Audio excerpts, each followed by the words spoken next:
Hello student, मैं निर्भय आपके favourite session problem solve in 10 minute में मोस्ट वेलकम करता हूं। और आप देख रहे हैं विलेज स्कॉलर यूट्यूब चैनल, जो कि क्लास 10 के बच्चों के लिए है, जो कि हिंदी माध्यम से है। यहाँ पे उनको फिजिक्स केमिस्ट्री मैथ और बायो का तैयारी हिंदी माध्यम में कराया जाएगा। तो जब अब आप गांव से अगर हैं, अगर आपके आसपास कोई अच्छे बच्चे हैं जो हिंदी माध्यम से हैं, तो आप उनको इस चैनल के बारे में जरूर बताइए, क्योंकि मैं भी आपका हेल्प कर रहा हूँ, हर एक दूसरे का हेल्प कर रहे हैं। तो आप अगर बताएंगे तो उनका हेल्प होगा और उनका तैयारी अच्छा हो पाएगा और अच्छे कॉलेज में या आगे चल के वो कुछ अच्छा सोच पाएंगे। तो आप उन बच्चों को जरूर बताइए, मेरे लिए भी अच्छा होगा और उन बच्चों के लिए भी अच्छा होगा। और आप भी एक फ्री में, मतलब कि आपको भी वो बच्चे आपको बताएंगे कि हाँ सही में ये भाई मेरे को हेल्प किया था। तो चलिए, ये तो अपना सेशन है जिसमें हम लोग पॉलिटेक्निक का क्वेश्चंस करते हैं, जो आपके द्वारा टेलीग्राम ग्रुप में भेजा जाता है। अगर आप टेलीग्राम से अभी तक नहीं जुटे हैं तो जुड़ जाइए, CRACK क्रैक पॉलिटेक्निक में।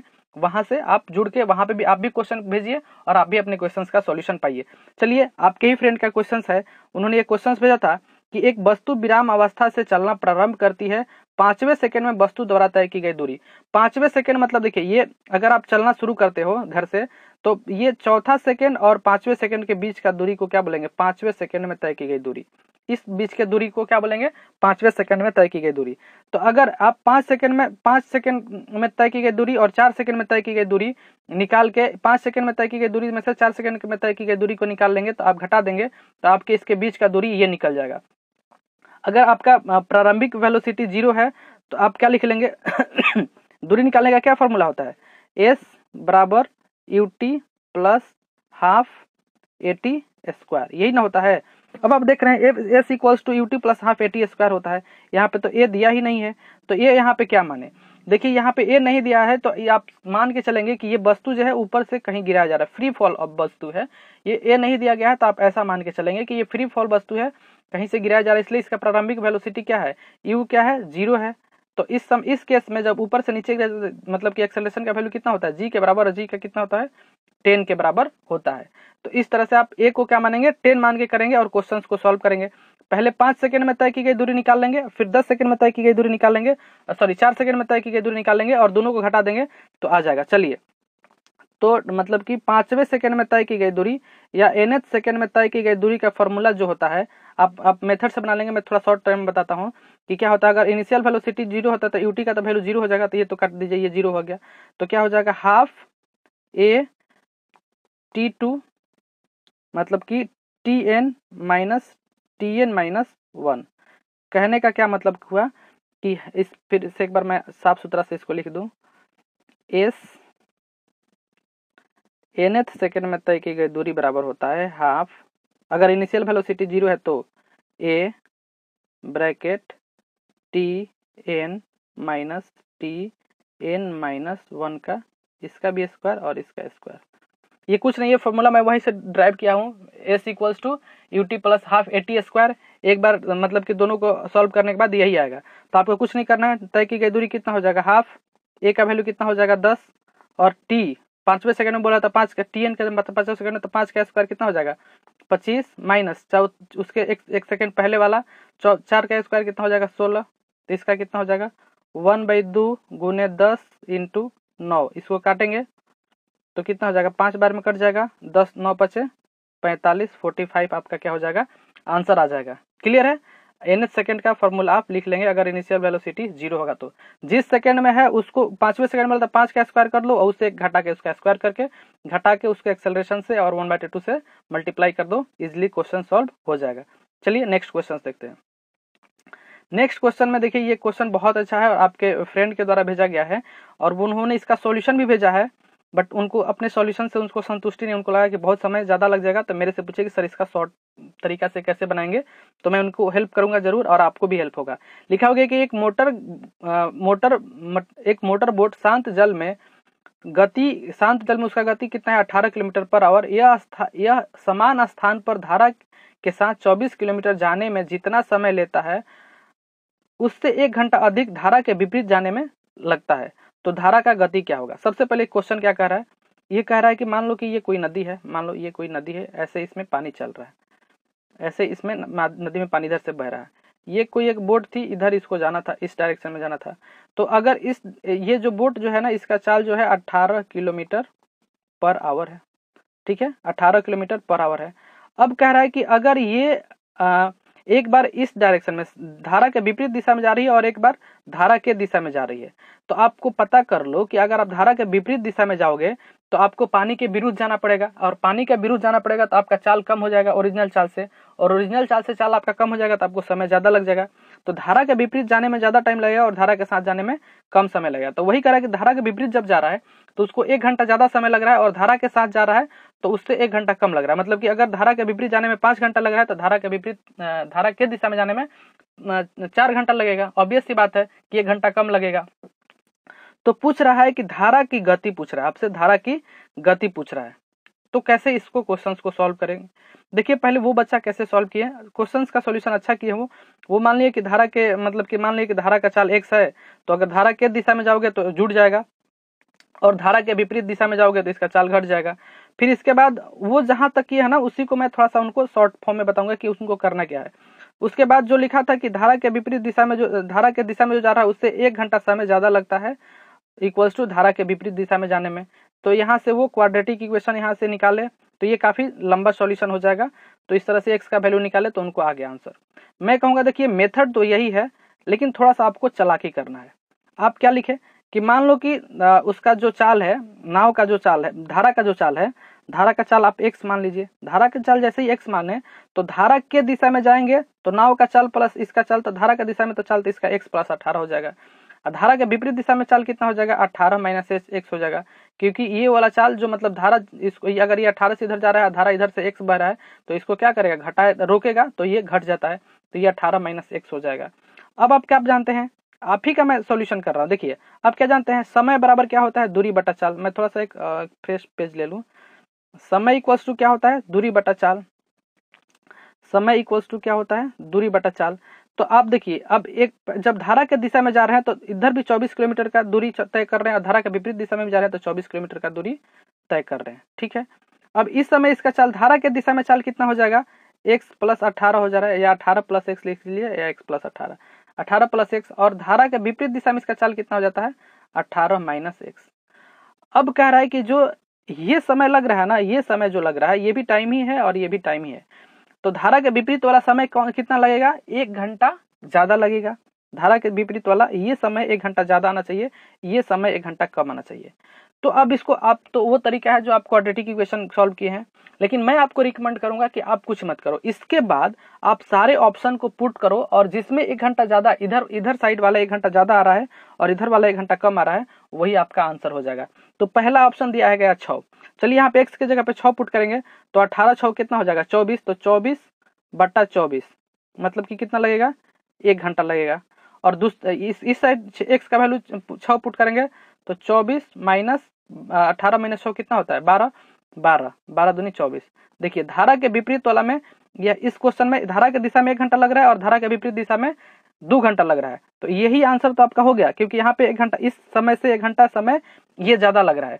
और भी आंसर कितना दिया गया है? 10 दिया गया है। तो 10 यहाँ पे पुट करोगे तो कितना हो जाएगा? 38। 24 बटा 38 कटेगा ही नहीं, और इधर 10 करोगे तो 24 बटा 8 आ जाएगा।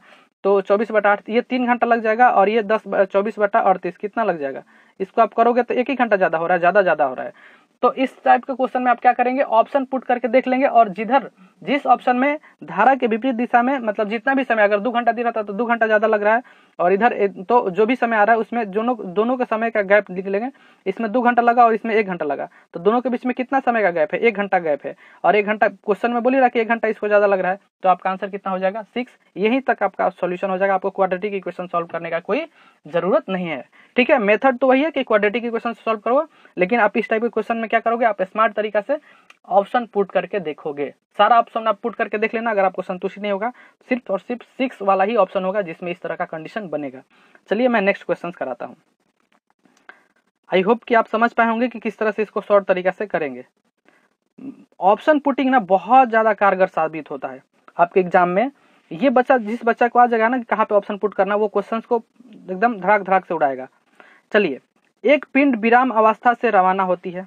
एक पिंड बोल रहा है, एक पिंड है जो विराम अवस्था से रवाना होती है, और पहले 10 सेकंड में 10 मीटर पर सेकंड के त्वरण समान त्वरण से साथ चलती है, और अगले 10 सेकंड में की अवधि में वह समान वेग से चलती है। तो उसके द्वारा तय की गई दूरी क्या होगा? इंग्लिश वाले बच्चे लिख लेंगे an object moving with an acceleration 10 metre per second for first 10 second and moving with constant velocity for next 10 second, then find the total distance travel by that object. Question क्या कर रहा है, ये मान लो कोई ऑब्जेक्ट है, यहाँ से जब चलना शुरू कर रहा है, ये जब कोई ऑब्जेक्ट चलना शुरू कर रहा है तो यहाँ से यहाँ तक तो एक्सेलरेशन से चल रहा है, यहाँ से यहाँ ये ऐसे एक्सेलरेट करके चल रहा है और फिर इसके बाद कांस्टेंट वेलोसिटी से चल रहा है। तो इसके यहाँ से यहाँ तक जाने में 20 सेकंड में इसके द्वारा तय की गई दूरी, मतलब ये पूरा दूरी पूछ रहा है। ठीक है, तो देखिए पहले कैसे निकालेंगे दूरी। पहले तो 10 सेकंड में एक्सेलरेशन से चल रहा है और फिर उसके बाद कांस्टेंट वेलोसिटी से चल रहा है, मतलब यहाँ से यहाँ तक आने के बाद इसका वेलोसिटी बढ़ रहा है, यहाँ से यहाँ तक में इसका वेलोसिटी बढ़ रहा है, लेकिन इसका बाद उसका वेलोसिटी मतलब चाल क्या हो जा रहा है, फिक्स हो जा रहा है। तब आपको बताना है कि टोटल समय कितना लगा। यहाँ से यहाँ तक जाने में कितना दूरी तय किया गया, पहले चेक कर लीजिए। देखिए क्या होता है, s equals to u t, u क्या दिया गया, प्रारंभिक वेलोसिटी बोला विराम, तो यू टी क्या होगा, 0 हो जाएगा। तो ये 0 प्लस हाफ ए का वैल्यू कितना दिया गया है 10, और टी कितना 10 सेकंड में कर रहा है। पहले 10 सेकंड का निकालेंगे जिसमें एक्सेलरेशन से चल रहा है। जब आप इसको काटेंगे तो कितना आ जाएगा 500 मीटर, ये आ गया। अब अगला 10 सेकंड जो चल रहा है वो फिक्स वेलोसिटी से चल रहा है। आप इसको 500 मीटर आप रख लेंगे कि पहला 10 सेकंड में कितना 500 मीटर दूरी तय किया गया है। अगला 10 सेकंड में बोल रहा है कि कांस्टेंट वेलोसिटी से चल रहा है, मतलब अगर 20 मीटर के स्पीड से चल रहा है तो हर जगह 20 मीटर के स्पीड से चल रहा है। तो अगर आपको वेलोसिटी उसको 10वें सेकंड में पता चल जाएगा कि उस 10 सेकंड में किस वेलोसिटी से चल रहा है, तो आप उसका आराम से निकाल लेंगे। तो उस 10 सेकंड में वेलोसिटी निकालने के लिए आप पहले उसको 10 सेकंड में कितना वेलोसिटी वो गेन कर ले रहा है वो पता करना पड़ेगा। तो कैसे पता चलेगा, v बराबर u प्लस ए टी। आपको v u क्या है 0 है, तो यहाँ पे 0 रख लीजिए। ए कितना था 10 है और 10 सेकंड तक चल रहा है, पहले 10 सेकंड तक, तो ये कितना हो जाएगा 100 मीटर पर सेकंड। ये देखिए जब यहाँ से चलना शुरू किया था ये ऑब्जेक्ट, मैं बता दूं, यहाँ से जब चलना शुरू किया था तो ये यहाँ पे वेलोसिटी इसका 0 था, लेकिन यहाँ आते आते कितना हो गया 100 हो गया। अब इसके बाद ये इसी फिक्स वेलोसिटी से चलना शुरू कर दिया। तो अब इस फिक्स वेलोसिटी से 10 मीटर तक चलता है, तो 100 के स्पीड से आप 10 मिनट तक चलते हो तो कितना दूरी चलोगे, चाल बराबर दूरी बराबर क्या हो जाएगा, चाल गुने समय। तो चाल कितना आ गया 100 गुने समय 10, तो कितना आ जाएगा 1000। मतलब कि यहाँ से यहाँ 1000 डिस्टेंस तय कर रहा है और यहाँ से यहाँ 500 मीटर। तो 1000 प्लस 1500 500 कितना हो जाएगा 1500 मीटर। तो टोटल दूरी तय किया गया वस्तु के बराबर क्या हो गया 1500 मीटर हो गया। तो पहले आप क्या करेंगे, पहले 10 सेकंड में तय की गई दूरी एक्सेलरेशन के हेल्प से निकालेंगे और अगला में उसका फाइनल वेलोसिटी 10 सेकंड के बाद कितना हो गया वो चेक कर लेंगे, फिर उसके बाद 10 से मल्टीप्लाई कर देंगे तो आपका क्वेश्चन का आंसर क्या हो जाएगा 1500 मीटर। आई होप कि आप समझ पाए होंगे। नेक्स्ट क्या है, देखिए ये नेक्स्ट क्वेश्चन है कि cos a minus b equals to 12। देखिए इस तरह का क्वेश्चन रहेगा, cos a minus b equals to 12, sorry 1/2। तो आप कैसे करेंगे cos a माइनस बी बराबर cos कितना का वैल्यू 1/2 होता है, तो याद है ना 4 3 2 1, cos 60, ये cos से cos गया, a माइनस बी बराबर कितना हो गया 60, ये हो गया। इसके बाद देखिए यहाँ पे दिया गया साइन a प्लस बी बराबर 1/2 दिया गया, तो लिख दो डायरेक्ट साइन 30, क्योंकि 1/2 कितना होता है साइन 30 का वैल्यू 1/2 होता है, ये साइन से साइन कट गया, तो a प्लस बी का वैल्यू कितना आ गया 30। अब आपको दो इक्वेशन आ गया a प्लस बी और a माइनस बी। आप इसको दोनों इक्वेशन को सॉल्व कर लें, कैसे सॉल्व करेंगे, अब आप इस दोनों इक्वेशन को सॉल्व कर लें, कैसे सॉल्व करेंगे, a प्लस बी बराबर क्या आया है 30 आया है और a minus b equals to कितना आया है 60 आया है। ये प्लस माइनस कट जाएगा, दोनों को ऐड करने पे क्या हो जाएगा 2a इक्वल्स टू 90। तो a का वैल्यू कितना हो जाएगा 45। अब ऑप्शन देखने गए तो 45 तो दिया ही नहीं है, पाई में दिया गया है, तो कोई दिक्कत नहीं। आपको क्या पता है पाई इक्वल्स टू 180 बराबर क्या होता है पाई, तो आपको 45 का वैल्यू निकालना है, 45 बराबर x, तो आपको क्रॉस मल्टीप्लाई करेंगे तो कितना हो जाएगा x बराबर हो जाएगा 45 पाई बटा 180। तो कितना 4 बार में कट जाएगा पाई/4। a का वैल्यू कितना आ गया पाई/4। अब b का वैल्यू भी निकाल लीजिए। a का पाई/4 तो इसमें भी है और किसी में है क्या, ये है। चलिए b का वैल्यू निकाल लीजिए। b का जब आप वैल्यू निकालने जाएंगे तो किसी एक इक्वेशन में a का वैल्यू पुट करेंगे तो a माइनस बी बराबर कितना दिया गया है 60 दिया गया है।